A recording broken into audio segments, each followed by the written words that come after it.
Assalamualaikum warahmatullahi wabarakatuh. Selamat datang para penonton sekalian.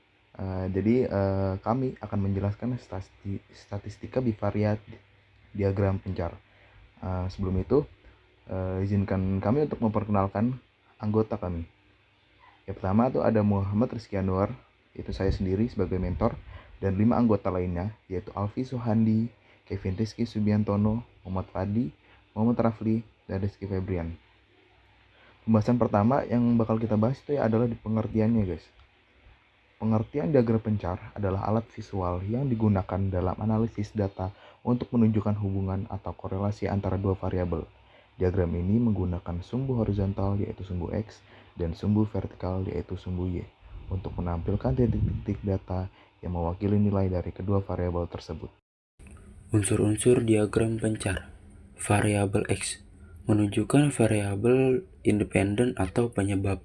Variabel Y menunjukkan variabel dependen atau hasil.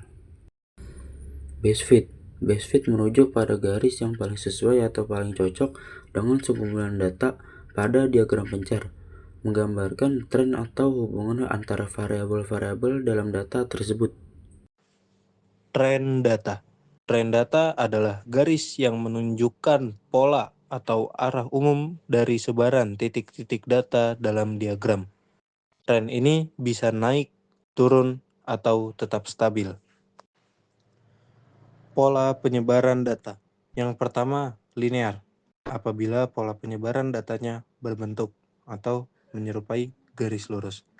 Yang kedua, non-linear. Apabila pola penyebaran datanya berbentuk kurva atau tidak bergaris lurus. Yang ketiga, tidak berbentuk. Apabila pola penyebaran datanya tidak berbentuk atau tidak beraturan. Selanjutnya ada korelasi.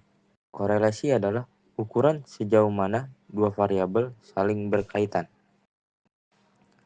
Nah, ini jenis-jenis korelasi ya teman-teman. Yang pertama itu korelasi linear positif. Kedua variabel sama-sama mengalami kenaikan atau bergerak naik. Yang kedua, korelasi linear negatif. Kedua variabel bergerak ke arah yang berlawanan. Jika variabel X naik, maka variabel Y turun. Yang ketiga, tidak ada korelasi kedua variabel. Tidak memiliki hubungan yang jelas. Nah, ini contoh gambar ya teman-teman.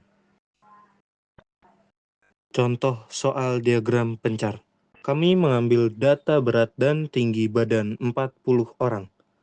Lalu, cara pengerjaannya yaitu yang pertama, tentukan variabel X dan Y serta gambarkan diagram pencar dari data tersebut. Selanjutnya, di sini kami menentukan data tinggi badan sebagai variabel X dan data berat badan sebagai variabel Y. Yang kedua, bagaimana tren data pada diagram tersebut? Dari data tinggi badan dan berat badan 40 orang tersebut, kami memperoleh diagram pencar seperti ini ya teman-teman. Yang ketiga, bagaimana korelasi antara tinggi dan berat badan? 2. Tren data. Dapat dilihat bahwa titik-titik hampir menyerupai garis lurus. Dapat disimpulkan untuk tren dari data di atas adalah linear. Yang ketiga, korelasi data. Dapat dilihat pula bahwa diagram tersebut memiliki arah garis naik atau miring ke kanan, maka garis korelasinya yaitu positif. Yang keempat, bagaimana pengaruh tinggi badan terhadap berat badan? Interpretasi data dari diagram pencar yang telah dibuat dapat diinterpretasikan bahwa semakin tinggi badan seseorang, maka akan semakin berat juga badannya. Oke, cukup sekian penjelasan dari kelompok kami. Apabila masih kurang ngerti, mungkin bisa diulang-ulang aja atau bisa mencari sumber-sumber lain untuk menambah pengetahuan kita. Saya akhiri. See you next video ya di Registry Linear. Terima kasih.